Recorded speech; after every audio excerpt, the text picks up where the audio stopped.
I watched that 8-part story, so you don't have to. That's Ahmed. He's telling us that his wife of 30 days cheated on him the entire time. So they knew each other for about 4 months before they got married. They are both Muslim and they met on this Muslim app. So he tells us how they got married in like December. They came back from their honeymoon early January. Between January 3rd and January 31st, she had downloaded Hinge and met with one guy and gone on a date with him. And then she had also met with 2 other men and gone to their house. Now, the men that she met and went on a date with, they like were touching. Ahmed was really hurt by that because when he first approached his wife, he was very, very by the book. As a Muslim man and woman, they did not hold hands. He said they kept everything very haram. They did not escalate to physical touch until they were married. So for him to go through her phone and find out that she was holding hands, even hugging with a man that she had met off the Hinge app, it absolutely infuriated him. When she first presented herself to her husband, her name is Tima. She presented herself as someone that was very religious, that did not speak to boys, that even when she was in school would have her friends speak to boys for her, even if it was like a group project or something. He said when he went through her phone and ended up finding out that she was cheating on him their entire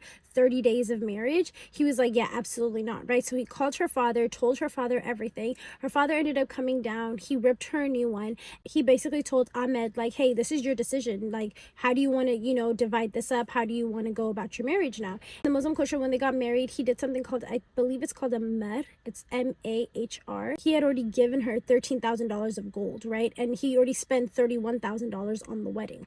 And so that $13,000 of gold was also at some point in their marriage, he could have been 80, 90 years old, was going to be followed up by another 100 ounces of gold, right? It's like his way of staying accountable in the marriage. And if the marriage was to end, he has to pay that out to her, right?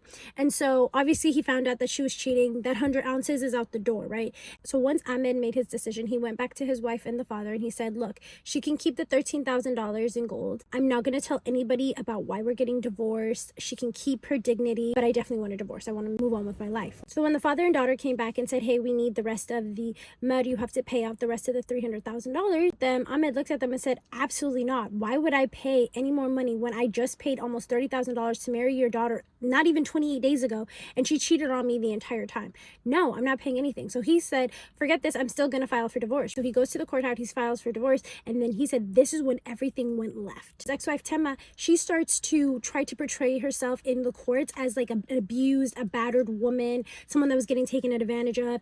And sooner or later, Ahmed started realizing that the father and the daughter are well versed in the court systems. The way that they were filing motions, the way that they were moving around in the courthouse, it made him seem like, oh, they know how to game the system. I mean, they filed motions to seal the case so that nobody knew that she was going to get divorced. They tried to transfer the case to Houston to make it inconvenient for him. Then they tried to file a protective order to get him kicked out of his own house. And then they tried to file another motion so that she would get everything inside of the house. It said she even filed for spousal support. So now we're in June and they decide to do a mediation to avoid court, right? So he offers her the same thing. Keep the $13,000 worth of gold that I gave you. I will sign a confidentiality clause saying I will not tell people that we got divorced or why we got a divorce. Ahmed has been going back and forth with these people at this point for so long. He ends up getting one of his friends to take all the evidence that he's compiled and to put it onto social media and share it, right? So the very first video that he shares is like a 40-minute video where he's telling the entire situation. Some of her family members saw it, but it didn't really get a lot of traction. I think he said he got like 600 views, right? So then he started putting out shorter form content with trending sounds, and those really started blowing up. So then Tima comes back and she's like, hey, I need $30,000 and a public apology on your TikTok that's going to stay there for 30 days of you saying that all the evidence that you brought forth was fake, that I'm the one that actually left you. You need to apologize to my friends and family, and then I'll sign the confidentiality agreement. And then he looks at the mediator and he's like, I'm not giving her a single dime. So then she comes back and the mediator is like, oh, Tima said that she'll take $15,000 and no apology. And he's like, I'm not giving her anything. So then the mediator comes back again and she's like, well, I know that you have filed for bankruptcy, that you're having some financial issues. What if we do a payment plan? $200, $500 a month. He looks at her and he goes, I don't get what you don't understand about me not paying a single dime to a woman that I married and cheated on me within 30 days of our marriage. I'm not giving her a dime. So at this point, Ahmed's realizing like this woman has watched way too many Hollywood movies. She thinks that divorce works like this, like protective orders and you trying to extort me for money. Like that's like a Hollywood way of going about things. That's not real life. So he realizes like, I'm not just dealing with somebody that's like, oh, maybe I can, finesse finesse my way into some money. He's like, no, I'm dealing with calculated manipulators that are going to use the system against me to get what they want. This is not child's game. So because the mediation didn't work in June, they have a court date set for August 20th, actually, which is actually tomorrow. So they're going to be able to find out what's happening in their divorce tomorrow. Before that, he told her, like, hey, all I've told social media so far is that you're a cheater. I can go on and tell him more. He specifically said he has 4 other things that happened in their marriage that he can talk about that would really, really, discredit her, and that would really take away any dignity that's left in her name, especially in the Arab world. His hope actually is, because he's like, look, she already ate more than, $50K out of my pocket. The thing that I can take satisfaction in is ruining her name in the Arab world. He's like, I want to get this video out so big to the point that anytime anybody dates her, tries to date her, looks her up, these stories pop up about her and her father and the terrible things that they've done in their past. Mind you, at this point, the 47-minute video was already out, right? So he told her, hey, I can take the 47-minute video down. Just sign the divorce paperwork and I'll be done with it. She didn't want to listen, so he continued, and that's when he started doing the viral videos. At the time of it, she had a relatively large platform. She had about 10,000 followers, and so she started putting out content too, trying to disparage and trying to disgrace his name as well. But when he started putting out hard evidence, like things that you can't fake, like a screen recording from her phone, people started going into her inbox and into her comment sections and being like, what is going on? Like, you're making me agree with a man. What's happening? Da da da. And so things got way too much for her. So she actually ended up deactivating her TikTok. So like I said, Ahmed has been going through some financial issues to the point that he had to file for bankruptcy, and ultimately he ended up getting on food stamps, right? Now, when they were living together, obviously he had both of their names on the food stamps. But when she moved out, he immediately took her name off of this food stamps. He called, he said, hey, she doesn't live here anymore, right? So what he ended up finding out when he was just going through his account one day randomly was that his wife, Tima, had called into the food stamps office and been like, hey, this man took my social security number by force and he put me on food stamps and he's been collecting benefits on my behalf. And he's sitting there like, what the hell? He's like, look, I know my wife is not cunning enough to do something like this. This reeks of her father. He's been around long enough. I know he knows the system. Her father probably told her exactly what to say. She called the office and she said this. That's insane. They were trying to take literally food out of his mouth after already trying to kick him out of his house and everything else. Mind you, at this point, Ahmed has done several background checks, right? Several. And so through his checking, he has already found out that they have a lot of credit card debt. Like, there's so many judgments against them. She owes like $8,000 to Chase. He owes thousands of dollars to other banks. They run up the credit card. They don't show up to the court date when they get served, and then they just take a default judgment. Here's where things got a little interesting. While he was looking at these credit card judgment statements, he ended up realizing that the father goes by several other names. I mean, he had like 3 other names that he went by. He said, look, I've only been looking you up by the name that you told me. Let me look up these names. When he put those names into the search bar, the things he found out were diabolical. So at this point, he was only using like local counties to be able to search up the dad's name. So he took those names that he found, those 3 other names, and he put it into a statewide search of all of Texas. This is where he was able to find all the other criminal charges that the father had. One of which was a 2006 charge for the father being in possession of almost 400 to 800 grams of booger sugar and then having intent to distribute it, right? And so he ended up getting bonded out for $500,000, which in today's time would have been almost $1 million. And then in 2022, he was charged with aggravated assault because apparently he found out that Tima had a boyfriend and was doing stuff with him, right? And he ended up texting the boyfriend from Tima's number being like, hey, like, my father wants to talk to you. Can he meet you? Da-da-da. It's 11 o'clock at night. The boyfriend's like, yeah, I'm totally normal. I would love to meet your father. No problem. So her and her father end up getting in the car. They drive over an hour to the boyfriend's house. And when arriving, the father pulls out a pew-pew, instructs the boyfriend and the boyfriend's brother to have a seat on the couch and tells them, hey, I know what's been going on with you and my daughter. You have to marry her in the next 30 days. If you don't, I'm going to unalive you, your brother, everybody back in Turkey that you know. My family is assassins. We can take care of that. Da-da-da-da. He starts going off, right? And then he proceeds to tell his daughter, grab your boyfriend's hand. Once she grabs his hand, he begins to beat both of them with a wooden panel, right? He thinks everything is in the dark. No one's going to find out anything. He and the daughter leave. What ends up happening is the cops get called, right? The 21-year-old boyfriend calls the cops. When they arrive, the entire ordeal was caught on 4K Ring camera. So obviously the cops are like, no. They drive an hour away to Rosenberg to where the father and daughter live. When they first arrive there, the father's trying to act confused and be like, what are you talking about? What happened? Da-da-da. And they tell him like, you're under arrest. Da-da-da. And Tima's sitting there like, oh, what are you talking about? We just had a conversation. We were just talking to them. Nothing happened. And then this is when the police drop the bomb and say, we caught you on 4K. We had the entire Ring camera. And so the minute that they put handcuffs on the father and they start walking him to the car, he starts acting like everything's wrong with him. Oh, I'm schizophrenic. Oh, I have heart issues. Somebody call my doctor. I need advanced medical unit. Somebody help me. Like, he just starts panicking, right? Trying to act as as if he's having a cardiac arrest. They just put him in the car anyway. They tell him, hey bro, you're going to jail tonight. The father is hoping by doing these medical episodes that he can delay their arrest. And then the entire time the daughter is refusing to give her ID. And then she's talking in Arabic with her father. Finally, they go to open the father's door for the cop car, and he starts to act like a full-blown cardiac arrest, panic attack. So they end up calling EMS because he's begging for EMS. EMS arrives and tells them he's fine, right? But the father will not let up. So they're like, okay, fine. We'll take you to the hospital. They're going to release you in 30 minutes, and then we're taking you right to the jail. But whatever. So sure enough, they take him to the hospital. They get there. The father is being followed by his daughter and by his brother, and they follow them to the hospital. They take him to the jail. The family follows him to the jail as well. When he gets to jail, he tells them, oh, I'm in poverty. I have no money. I can't spend anything. Da, da, da, da. So they're like, okay, here's a $70,000 bail, right? And they give him a public defender.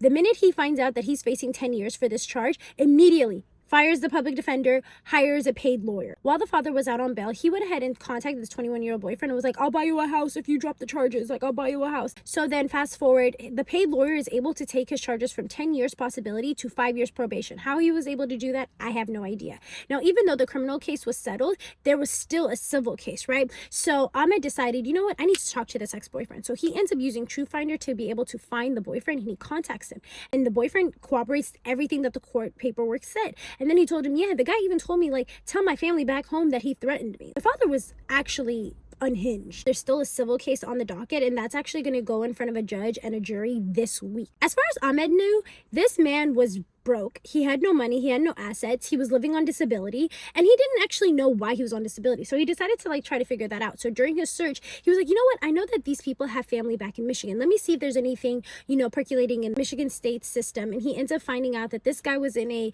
trucking accident back in 22, and a jury actually awarded the father $5.5 million.